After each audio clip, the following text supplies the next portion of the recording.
Price the lord. Good news, ಶುಭ ವಾರ್ತೆಗೆ ನಿಮ್ಮೆಲ್ಲರನ್ನು ಕೂಡ ಈ ಮುಂಚಾನೆ ಸಮಯದಲ್ಲಿ ಸ್ವಾಗತಿಸುವವನಾಗಿದ್ದೇನೆ. ಈ ದಿನದ ವಾಕ್ಯ ಭಾಗಕ್ಕಾಗಿ ಯಾಕೋಬನು ಬರೆದ ಪತ್ರಿಕೆ 1ನೇ ಅಧ್ಯಾಯ 23ನೇ ವಚನವನ್ನ ತೆಗೆದುಕೊಂಡಿದೆ. ಯಾವನಾದರೂ ದೇವರ ವಾಕ್ಯವನ್ನ ಕೇಳುವವನಾದರೂ ಅದರ ಪ್ರಕಾರ ನಡೆಯದಿದ್ದರೆ ಅವನು ಕನ್ನಡಿಯಲ್ಲಿ ತನ್ನ ಹುಟ್ಟು ಮುಖವನ್ನ ನೋಡಿದ ಮನುಷ್ಯನಂತಿರುವನು ಎಂಬುದಾಗಿ. ಹೌದು ಪ್ರಿಯರೇ, ಈ ವಾಕ್ಯ ಹೇಳುವ ಹಾಗೆ ದೇವರ ವಾಕ್ಯವನ್ನ ಕೇಳಿದರೂ ಕೂಡ ಅನೇಕ ಸಾರಿ ನಾವು ತಪ್ಪುಗಳನ್ನ ಮಾಡುವಂತವರಾಗಿದೆ. ಈ ವಾಕ್ಯ ಹೇಳ್ತದೆ, ಯಾವಾಗ ನಾವು ದೇವರ ವಾಕ್ಯವನ್ನ ಕೇಳುವವರಾದರೂ ಅದರ ಪ್ರಕಾರ ನಡೆಯದಿದ್ದರೆ ನಮ್ಮ ಕನ್ನಡಿಯಲ್ಲಿ ನಮ್ಮ ಮುಖವನ್ನ ನೋಡಿಕೊಂಡ ಹಾಗೆ. ಸೊ ಅಲ್ಲಿ ಹೇಳ್ತದೆ, ಹುಟ್ಟು ಮುಖವನ್ನ ನೋಡಿದ ಹಾಗೆ ಅಂತ. ಸೊ ಪ್ರಿಯರೇ, ಈ ವಾಕ್ಯವನ್ನ ಕೇಳಿ ನಾವು ಅದರ ಪ್ರಕಾರವಾಗಿ ನಡೆಯದಿದ್ದರೆ ನಮ್ಮ ಹುಟ್ಟು ಮುಖವನ್ನ ನಾವು ನೋಡಿಕೊಂಡು, ಆದ್ರೆ ನಮ್ಮ ಮುಖ ಹುಟ್ಟುವಾಗ ನಾವು ಚಿಕ್ಕ ಮಕ್ಕಳಾಗಿರ್ತೇವೆ.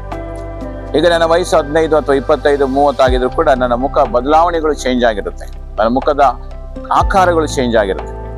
ಅದೇ ರೀತಿಯಲ್ಲಿ ನಾವು ಕ್ರಿಸ್ತನಲ್ಲಿರುವಾಗ ನಾವು ಪ್ರತಿದಿನ ನಮ್ಮನ್ನ ದೇವರ ವಾಕ್ಯದ ಅನುಸಾರವಾಗಿ ನಾವು ಬದಲಾವಣೆಯನ್ನು ಮಾಡಿಕೊಳ್ಬೇಕು.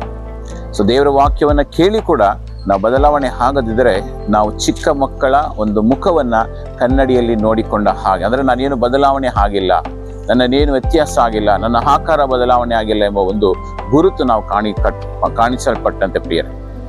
ಆ ಕಾರಣದಿಂದ ಈ ವಾಕ್ಯ ಹೇಳ್ತದೆ, ಯಾವನಾದರೂ ನನ್ನ ವಾಕ್ಯವನ್ನು ಕೇಳುವವನಾದರೂ ಅದರ ಪ್ರಕಾರ ನಡೆಯದಿದ್ದರೆ ಅವನು ಕನ್ನಡಿಯಲ್ಲಿ ತನ್ನ ಹುಟ್ಟು ಮುಖವನ್ನ ನೋಡಿಕೊಂಡ ಹಾಗೆ ಎಂಬುದಾಗಿ. ಅದರಿಂದ ದೇವರಲ್ಲಿ ನಾವು ಬೆಳೀತಾ ಇರುವಾಗಲೂ ಕೂಡ ನಮ್ಮ ನಡತೆ ಕೂಡ ಬದಲಾವಣೆ ಆಗಬೇಕು, ನಮ್ಮ ಕ್ರಿಯೆಗಳು ಬದಲಾವಣೆ ಆಗಬೇಕು, ನಮ್ಮ ಕಾರ್ಯಗಳು ಬದಲಾವಣೆ ಆಗಬೇಕು. ದೇವರಿಗೆ ಮೆಚ್ಚುಗೆ ಆದಂತ ರೀತಿಯಲ್ಲಿ ನಾವು ಜೀವಿಸುವುದಕ್ಕೆ ನಾವು ಬಯಸಬೇಕು ಪ್ರಿಯರೇ. ಆ ಕಾರಣದಿಂದ ದೇವರ ವಾಕ್ಯವನ್ನು ಕೇಳುವುದು ಮಾತ್ರವಲ್ಲದೆ ನಮ್ಮಲ್ಲಿ ಬದಲಾವಣೆಗಳು ಕೂಡ ಮುಖ್ಯ ಎಂಬುದನ್ನ ದೇವರು ಈ ವಾಕ್ಯದ ಮೂಲಕವಾಗಿ ತಿಳಿಸುವವನಾಗಿದೆ. ಆದ್ರಿಂದ ಪ್ರಿಯರೇ, ಈ ವಾಕ್ಯ ನಿಮ್ಮೊಂದಿಗೆ ಮಾತನಾಡಲಿ, ನಮ್ಮ ಜೀವಿತಗಳಲ್ಲಿ ಬದಲಾವಣೆಗಳನ್ನ ಮಾಡಿಕೊಂಡು ಕ್ರಿಸ್ತನಲ್ಲಿ ಇದ್ದಂತ ಮನಸ್ಸು ನಮ್ಮಲ್ಲಿ ಕೂಡ ಬರಲಿ ಎಂಬುದಾಗಿ ನಾವು ಕೇಳಿಕೊಳ್ಳೋಣ. ಪ್ರಾರ್ಥನೆ ಮಾಡೋಣ. ತಂದೆಯಾದ ದೇವರೇ, ಈ ಮುಂಜಾನೆ ಸಮಯದಲ್ಲಿ ವಾಕ್ಯ ಹೇಳುವ ಹಾಗೆ ನಿನ್ನ ವಾಕ್ಯವನ್ನ ಕೇಳುವವನಾದರೂ ಅದರ ಪ್ರಕಾರ ನಡೆಯದಿದ್ದರೆ ತಮ್ಮ ಹುಟ್ಟು ಮುಖವನ್ನ ಕನ್ನಡಿಯಲ್ಲಿ ನೋಡಿಕೊಂಡಂತೆ ಎಂಬುದಾಗಿ.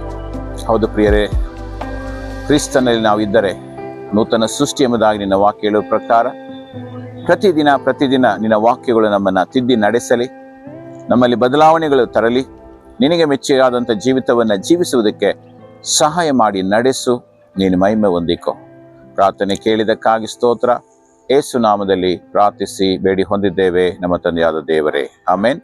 Price the lord. God bless you.